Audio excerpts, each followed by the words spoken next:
अशाच नवनवीन रेसिपीसाठी दीपाली रेसिपीला सबस्क्राईब करा। आज आपण बनवणार आहोत बट्ट्या। वरणबट्टी कशी बनवतात ते।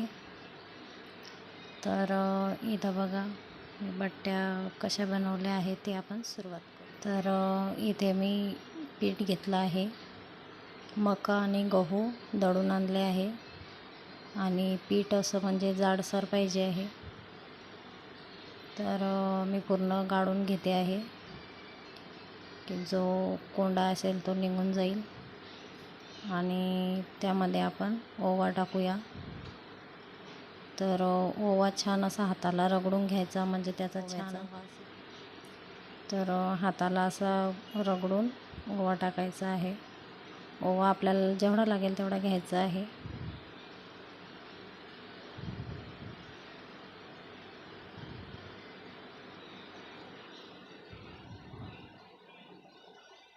तर इथे मी ओवा टाकला आहे आणि हळद टाकायची आहे कलरसाठी आणि चवीनुसार मीठ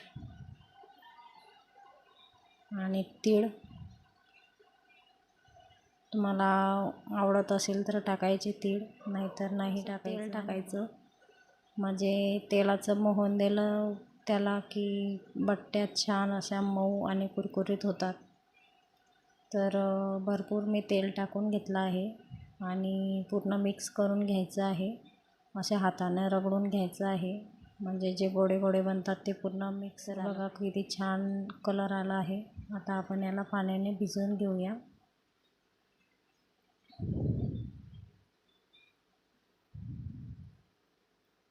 तर थोडं थोडं पाणी टाकून मिक्स करत राहायचं आहे। जास्त घट्ट पण नाही भिजवायचं हे आणि जास्त पातळ पण नाही, मीडियममध्ये भिजवायचं। तुम्हाला जसं लागेल तसं तुम्ही करू शकता। वाफेवर पण होतात ते, पण आम्हाला वाफेवरचे नाही आवडत। मी पाण्यामध्ये शिजवूनच करत असते। खूपच छान होतात आणि मस्त लागतात। 2-3 दिवस पण आपण खाऊ। कडक होत नाही, काही नाही। जेवढं तेल टाकलं तेवढं त्या मऊ होतात छान। आणि खाली चिटकतं तर थोडं तेल लावून मळून घ्यायचं आहे।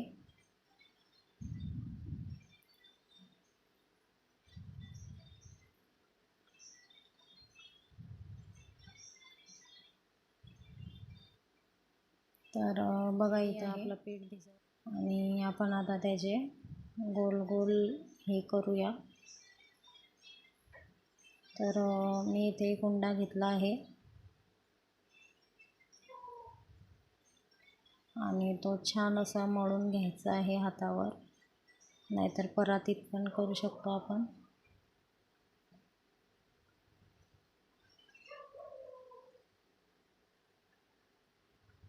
छान असे त्याचे तोंड म्हणजे ओले नाही पाहिजे, पूर्ण तोंड असे मिक्स झाले पाहिजे। आणि त्याला असं थोडं मोठं करून घ्यायचं आहे आणि आपण जसं म्हणजे पोळीचा उंडा बनवतो तसंच बनवायचं आहे। तर बघा मधामध्ये असं छान असं तेल लावायचं आणि असं दुमडून घ्यायचं आहे। आपण पोळीचा उंडा करतो तसंच करायचा, म्हणजे छान असे पुढं पुढं निघतात बट्टीला। तर अशा प्रकारे मी इथं गोळे बनवून घेते आहे। तर बघा आपले आता 2 बनवून घेते। तर बघा आपण इथे संपूर्ण बनवून घेतले आहे आणि गॅसवरती मी पाणी ठेवलं होतं। तर पाण्याला पण छान अशी उकळी आली आहे आणि आपण आता या उकळीच्या पाण्यामध्ये संपूर्ण गोळे टाकून द्यायचे आहे।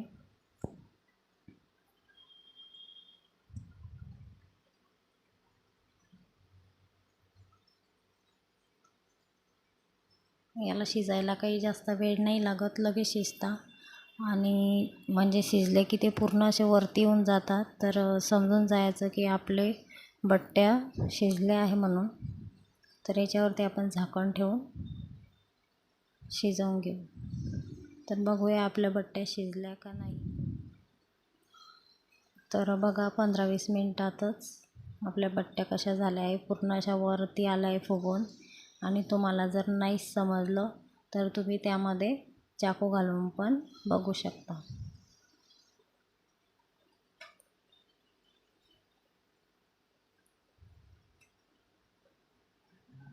तर बघा किती छान अशी उकळी आली आहे. असं चाकू टाकायचा आणि काढायचा. त्याला काहीच आपलं रवण चिटकलं नाही, म्हणजे आपले बट्टे शिजले आहे. आता आपण याला एक एक पूर्ण पाणी निथरून एक एक बट्टी परातीमध्ये काढून घेऊया.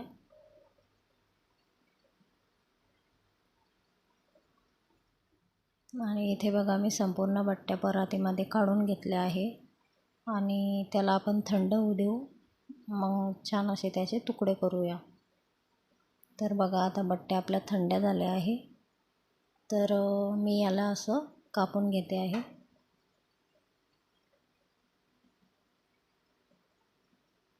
आणि मी पण व्हिडिओ टाकणार आहे. कांद्याची भाजी खूपच छान लागते आणि उन्हाळ्यामध्ये तर कांद्याची भाजी खायलाच पाहिजे. आमच्याकडे लग्नामध्ये कांद्याचीच भाजी बनवतात, वरणबट्टी आणि कांद्याची भाजी, आणि घरी पण बनवतात. तर नक्की तो व्हिडिओ पण तुम्ही बघा. तर बघा इथं मी आता तेल गरम करून घेते आहे. तेल आपलं छान असं गरम झालेलं आहे आणि त्यामध्ये मी बट्ट्या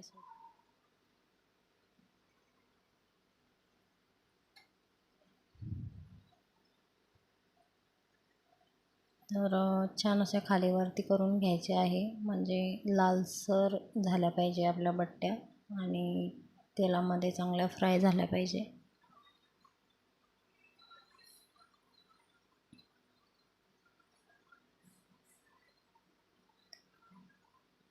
तुम्हाला हा व्हिडिओ कसा वाटला नक्की कमेंटमध्ये सांगा आणि चॅनलला सबस्क्राईब, लाईक, शेअर करायला विसरू नका. कॉल करायला मात्र विसरू नका. तर बघा आपल्या बट्ट्या छान असा कलर आला आहे बट्ट्यांना. तर आपण आता बट्ट्या काढून घेऊया. आता मी दुसऱ्या टाकल्या आहे.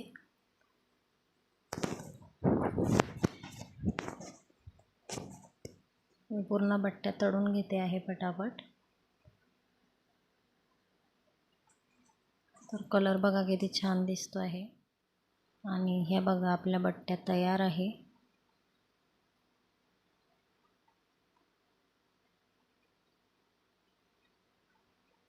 बघा किती छान असं तुकडं झालं आहे आणि पुढं पहा किती निघाले आहे मस्त. आणि ह्या बट्ट्या तुम्ही 2-3 दिवस पण खाऊ शकता, खराब होत नाही आणि मऊच्या मऊच राहतात. तेलाने मळून दिलं म्हणजे बट्टी मऊच येते. आणि आपल्याला तेल वगैरे गरम करून नाही घ्यायचं आहे, कच्चंच तेल पाहिजे आहे. तर तुम्हाला व्हिडिओ कसा वाटला नक्की कमेंटमध्ये सांगा आणि नक्की तुम्ही. आणि कांद्याच्या भाजीचा व्हिडिओ पण मी टाकणार आहे, तो पण व्हिडिओ नक्की बघा.